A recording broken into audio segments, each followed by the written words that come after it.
दोस्तों, वीडियो को लाइक करें और चैनल को सब्सक्राइब जरूर करें। आपकी सपोर्ट हमारे लिए बहुत हौसला अफजा है।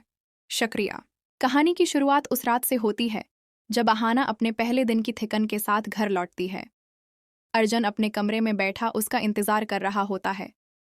अहाना कमरे में दाखिल होते ही ताज़ा होने चली जाती है। फिर खामोशी से आकर अर्जुन के पास बैठ जाती है। अर्जुन नरमी से पूछता है, ऑफिस कैसा रहा? कैसा? जैसे किसी गंदी नाली में सच बोलने की कोशिश करना। फिर वो गहरी सांस लेकर कहती है, मेरा बास, मेरे कोलीग्स, सब के सब करपट हैं। वेलवियर ऑफिसर होकर भी लोगों के हक का सौदा करते हैं। मुझसे कह रहे थे कि सिस्टम के साथ चलना सीखो। अर्जुन, तुमने इनकार कर दिया ना? बिल्कुल। मैंने साफ कह दिया कि मैं सिस्टम का हिस्सा बनने नहीं, सिस्टम को ठीक करने आई हूँ। अर्जुन, इस रास्ते में तुम्हें बहुत तकलीफ मिलेगी। अहाना कहती है, अगर दर्द के डर से रख गई तो पारो दीदी जैसे लोगों के लिए कौन लड़ेगा? इसी लम्हे अहाना का ध्यान पारो की तरफ चला जाता है। अगली सुबह अदालत का मंजर, ऊंची दीवारें और बीच में एक नन्ही सी बची मिठाई जिसे दोनों तरफ से खींचा जा रहा होता है। एक तरफ पुलटो, अकड़, गुस्सा और जीत के यकीन के साथ, दूसरी तरफ पारो, आंखों में आंसू मगर हौसला जिंदा। जज के सामने तलाक और मिठाई की कस्टडी का केस चल रहा होता है। पुलटो ऊंची आवाज में कहता है, मिठाई मेरी बेटी है, इसकी माँ कमजोर है, जज्बाती है, मैं ही उसे अच्छा मुस्तकबल दे सकता हूँ। पारो का दिल कांप जाता है।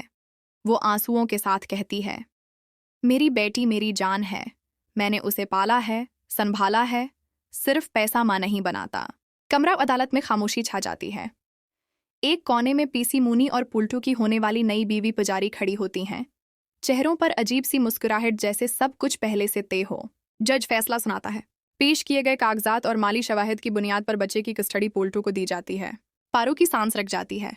उसकी चीख अदालत में गूंज जाती है। मिठाई डर के मारे पारो का दुपट्टा पकड़ लेती है। माँ, मगर अदालत के हुक्म के आगे किसी की नहीं चलती। आहाना और दरगाह देवी एक दूसरे को देखती रह जाती। इसी लम्हे ठाकर जी हंसी छिपाने की कोशिश करती हैं और पुजारी के चेहरे पर एक शैतानी मुस्कुराहट उभरती है। पुजारी आहिस्ता से कहती है, देखा, सच और सही होना काफी नहीं होता, ताकत होनी चाहिए। पुलटू जीत के घमंड में पारो के करीब आकर कहता है, अब समझ आया, मेरे बगैर तुम कुछ भी नहीं हो। पारो टूट कर भी सीधी खड़ी रहती है। तुम बेटी ले सकते हो, मगर माँ होने का हक कभी नहीं। मिठाई रोते हुए पारो की तरफ हाथ बढ़ाती है। अहाना से ये मंजर देखा नहीं जाता। वो खड़ी होकर आगे बढ़ती है। ये फैसला गलत है, मगर कहानी यहीं खत्म नहीं होती। ठाकर जी तंजिया लहजे में कहती हैं, आफेसर साहबा, अदालत भी हमारे साथ है।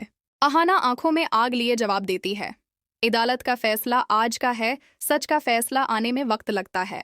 दरगाह देवी भारी आवाज में कहती हैं, जो माँ को उसकी बेटी से जदा करे उसे खुदा भी माफ नहीं करता। दौर से पुलटो, ठाकर जी और पुजारी की हंसी गूंजती है, मगर उन्हें अंदाजा नहीं कि अहाना के अंदर जो आग जल चुकी है वो सिर्फ एक कस्टडी केस नहीं बल्कि पूरे सिस्टम को जला डालेगी।